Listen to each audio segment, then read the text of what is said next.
what is one of your most memorable moments from a project?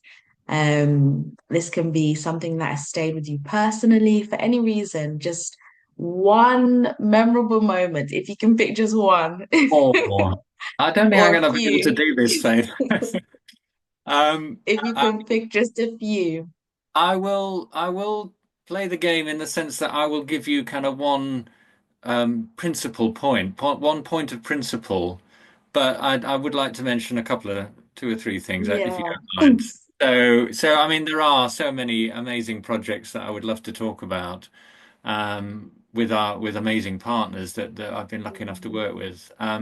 And amongst those are the kind of place-based heritage projects like We Have to Move On, which was with Suffolk Archives and the Britten Symphonia and the National Horse Racing Museum, and that was that was a special for revealing kind of lost stories and how an orchestral project could help raise awareness of a historical story in a community and celebrate it through creativity, through musical and poetry and other kind of arts sort of elements. So we've done a lot of that kind of place-based heritage, living heritage kind of work, which I've always particularly enjoyed because telling stories and revealing stories is something that the arts and culture are so good at doing, and I think we've played an important part in that.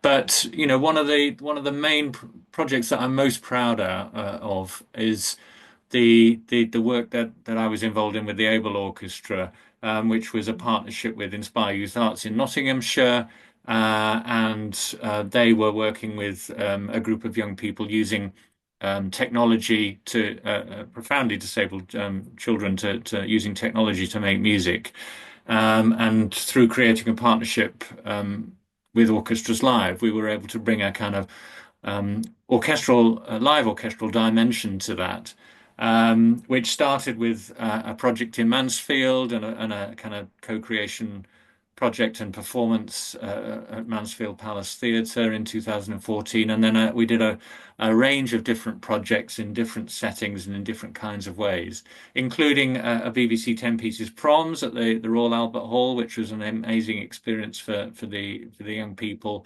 and a performance at Media City in Salford with the Halle and the BBC Philharmonic, in which we commissioned disabled composer Oliver Vibrands to write a piece, and that was the first time that we'd worked with an external artist kind of thing.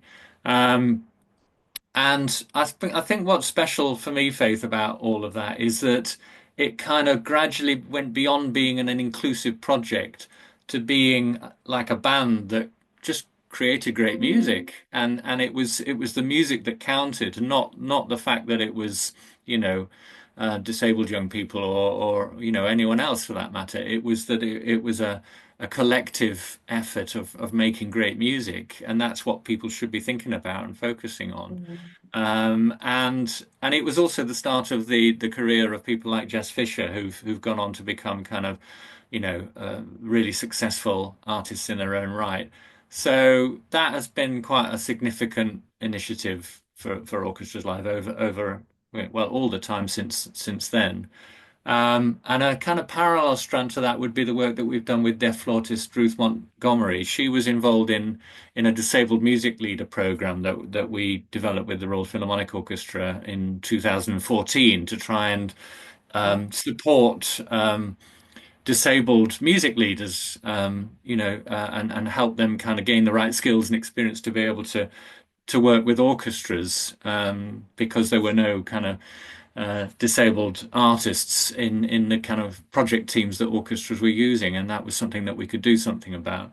And Ruth went on to co-present a couple of the Lullaby concert tours that we did in Suffolk and Essex with City of London Symphonia, and then was a co-music leader in Deaf Perspectives, another project that we did with Suffolk Archives. So, and we're planning another big project in Essex for later this year with her as well. So again, it's been about kind of mainstreaming disabled and disenfranchised artists through Mm.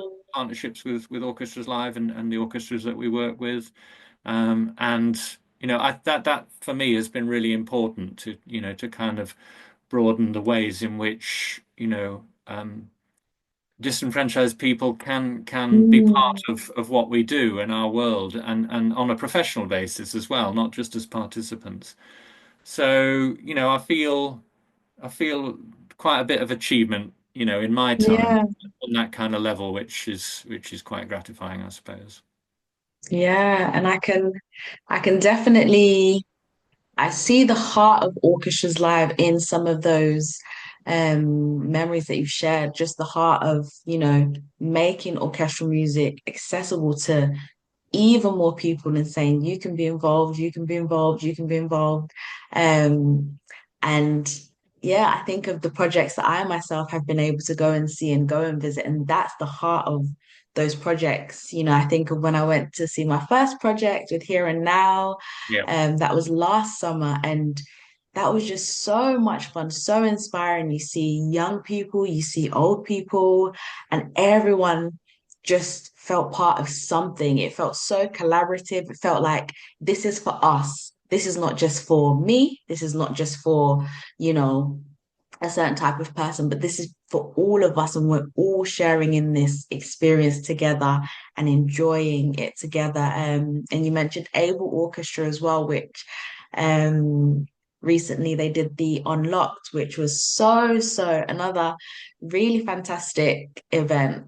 Yeah, and it stays with you. It does. So I can imagine Mm. how hard it has been for you to pick out a few highlights when there's so many amazing things that we're doing and different people that we're reaching in different parts of the country.